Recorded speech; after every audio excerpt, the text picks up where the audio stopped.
আজ আমি বাজার থেকে একটা কক মুরগি নিয়ে আসছি। মুরগিটা ছিল 4 পিস করে রান্না করার মতো। এই তো মুরগিটা কেটে ধুয়ে পরিষ্কার করে নিচ্ছি। ঠিক আমি 4 পিস করে কেটে নিচ্ছি। আমি আজকে 4 পিসের রোস্ট রান্না করবো। আসসালামু আলাইকুম। কে কেমন আছেন? সবাই নিশ্চয়ই ভালো আছেন। আমার এই যে মুরগি কাটা শেষ, পরিষ্কার করে ধুয়ে নিলাম, একদম ফ্রেশ করে ধুয়ে এখন লবণ মাখিয়ে নিলাম। লবণ মাখিয়ে এখন মুরগিগুলি আমি ভাজবো। একটা ফ্রাই প্যানে তেল বসিয়ে দিলাম। তেলটা ভালোভাবে ফুটে আসার পর এখন মুরগি ভেজে নিচ্ছি। যদিও আমি মুরগি খুব বেশি ভাজবো না, হালকা করে ভাজবো, একটু ব্রাউন কালার করে।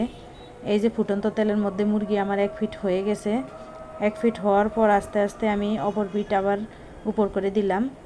2 পিঠ সুন্দর করে হওয়ার পর যখন ব্রাউন কালার হয়ে যাবে তখন মুরগিটা আমি তুলে নিব। তুলে নিয়ে তারপরে আমি আস্তে আস্তে করে এখানেই তেলের মধ্যে সব মশলা ব্যবহার করব। দেখুন মুরগির আমার কালারটা কেমন হয়েছে। মুরগির কালারটা ব্রাউন কালার হয়ে গেছে। আমি এখানে হালকা ব্রাউন কালার হওয়ার পরে মুরগিটা তুলে নিছি। খুব বেশি ভাজি না, আপনাদের যে যেমন পছন্দ তেমন করে ভাজতে পারেন। এই তো মুরগিগুলো তুলে নেওয়া হয়ে গেছে। এখন আমি ফ্রাই প্যানে ওই তেলের মধ্যে আমার কুচি করে রাখা পেঁয়াজ দিয়ে দিচ্ছি। পেঁয়াজগুলো একটু ব্রাউন কালার হওয়া পর্যন্ত আমি নেড়ে নিব। পেঁয়াজ ভাজা হয়ে গেলে আস্তে আস্তে সব মশলা অ্যাড করব। এই তো পেঁয়াজগুলো খুব নেড়ে ছেড়ে একটু ব্রাউন কালার করে নিলাম। এর সাথে আদা রসুন বাটা, পেঁয়াজ বাটা আমি একসাথে করে খুব মশলায় যে পেঁয়াজ বাটাটা দিচ্ছি, বাদাম আর টক দইও ব্যবহার করব, সেটা একটু পরে দিব। আগে আদা রসুন বাটা পেঁয়াজ বাটাটা আমি ভালো করে ভেজে তেল ভেসে আসার পর এখানে গরম মশলা অ্যাড করে নিলাম। গরম মশলা দেওয়ার পর এরপর আমি এক এক করে আর বাকি মশলাগুলো ব্যবহার করব। আজকের রোস্টে আমি কোনো রকম বাজারের মশলা ব্যবহার করব না। এই দেখুন আমি 1 কাপ টক দই দিয়ে নিয়েছি, এর সাথে বাদাম অ্যাড করে, সাথে আমার জিরা গুঁড়া করা জিরা পাউডার সাথে পরিমাণ মতো দিয়ে নিলাম।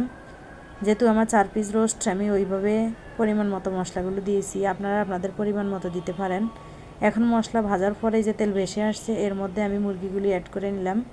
এখন মুরগিগুলি ভালো করে নাড়াচাড়া করে মিশিয়ে নিব মশলার সাথে।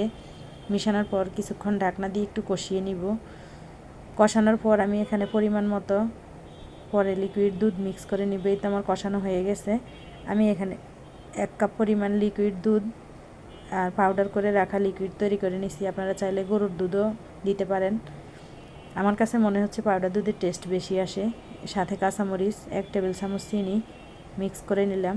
এখন কিছুক্ষণ ঢাকনা দেওয়ার পর আমার রোস্ট একদম যখন ঝোলটা গাঢ় হয়ে গেছে, এখন তেল বেশি আসার পর আমি রাঁধুনি ঘি 1 টেবিল চামচ পরিমাণ ঘি দিয়ে নিলাম, যাতে আমার সেন্ট ভালো আসে বা রোস্টে খেতে অনেক স্বাদ লাগে। আপনাদের হাতের কাছে না থাকলে না দিলেও পারেন।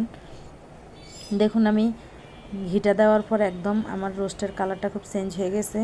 আমার একদম পরিবেশন করা শেষ। বেরেস্তা নিয়ে নিলাম।